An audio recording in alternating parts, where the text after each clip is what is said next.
નમસ્કાર. નમસ્કાર. કેમ છો સાહેબ? આપણે એવા ને એવા. તમે મજામાં? મજામાં મજામાં સાહેબ, બધા મજામાં. હા, વાહ. લો તો જરા હવે કહો શું કર્યું છે તમે? હિન્દીમાં કેવું પડશે હો બધું.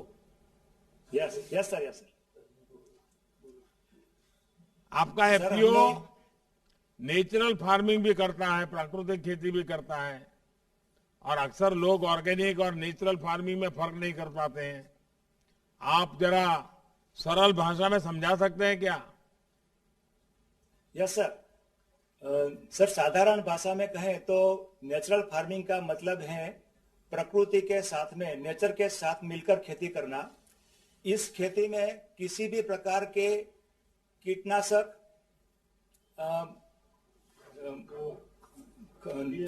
खरपतवार नाशक, पेस्टिसाइड आदि किसी का भी प्रयोग नहीं किया जाता है.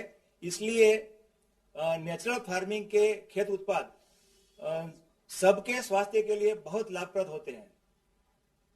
अच्छा, नेचुरल फार्मिंग से खेती का खर्च कैसे कम होता है, ये भी जरा बताइए. सर, नेचुरल फार्मिंग जो है वो गाय आधारित खेती है, जिसमें एक गाय से 30 एकड़ की खेती हो सकती है. इस खेती में मुख्य 4 आयाम है. ये बीजामृत, जीवामृत, आच्छादन और वापसा. कीट नियंत्रण के लिए ब्रह्मास्त्र, नीमास्त्र, अग्निअस्त्र, 10 पर्णी अर्क को किसान खुद अपने खेत में प्राकृतिक संसाधनों से बना सकते हैं, जिससे किसान का खेती खर्च बहुत ही कम हो जाता है, और इसलिए इस खेती को जीरो बजट खेती भी कह सकते हैं. अच्छा, आपके एफपीओ के जो प्रोडक्ट्स हैं उन्हें सामान्य खेती से मिली उपज से कितना ज्यादा पैसा मिलता है? सर, ये अभी आप देख रहे हैं कि जो हमने जो हमारी जो उपज रखी है वैल्यू एडिशन करके, प्रोसेस करके, क्या क्या है मुझे दिखाइए जरा, क्या क्या है दिखाइए. सर, ये हमने जैसे नींबू का अचार बनाया है. फिर बाद में ये जो मक्का है, मक्का का भी ये जो अपना वैक्यूम प्रेस करके वैक्यूम पैकिंग किया हुआ है. फिर ये जो हल्दी को प्रोसेस करके रखा है. ऐसे सभी जो ये तेल निकाला है, जो कच्ची घानी से तेल निकाला है मूंगफली का. ये सब्जी, कोई सब्जी भी नजर आ रही है बगल में कुछ? हाँ, तो ये सब्जी भी है. जो साबरकांठा में जो किसान सब्जी करते हैं, तो वो सब्जी का भी सीधा उपभोक्ता तक पहुंचाने का काम करते हैं. ये क्या दिखा रहे हैं? ये पपीता है सर. पपीता है. ये 3 किलो 700 इनके खेत का है. 3 किलो 700 ग्राम का ये प्राकृतिक पपीता है. अच्छा. जो लोग कहते हैं कि इसको पोषक तत्वों के लिए केमिकल फर्टिलाइजर जरूरत होती है, ये सर नहीं होता है. कि ये प्राकृतिक संसाधनों से इसकी जो है उपजवार जो है कोई कम नहीं होती है. अच्छा, इसका बिजनेस मॉडल क्या है, व्यापारिक गतिविधियां क्या है? सर, हमने ऐसा जो अपना गुजरात एग्रो कॉरपोरेशन के अंतर्गत हमने जो प्राकृतिक कृषि का एपीओ बनाया है, जो गुजरात में प्राकृतिक कृषि करते हैं उन्हीं का एपीओ बनाया है.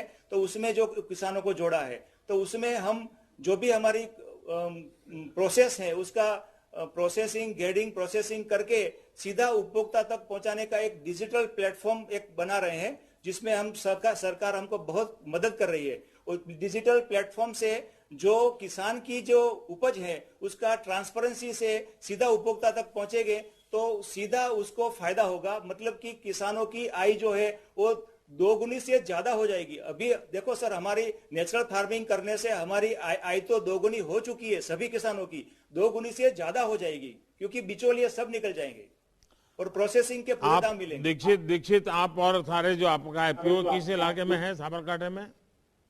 साबरकांठा में सर हमने पूरे अपना खेड़रोमा से लेके पूरा प्रांतिक तक के सभी किसानों को जोड़े हैं. अभी मेरे साथ जो बैठे हैं वो सभी वही किसान हैं. तो हमने अभी 2 एपीओ हमारा रजिस्टर्ड हो गया है, तो हमने 4-4 तहसील को उसमें बांट लिया है. ये ज्यादातर ईडर और जादर के इलाके के लोग हैं.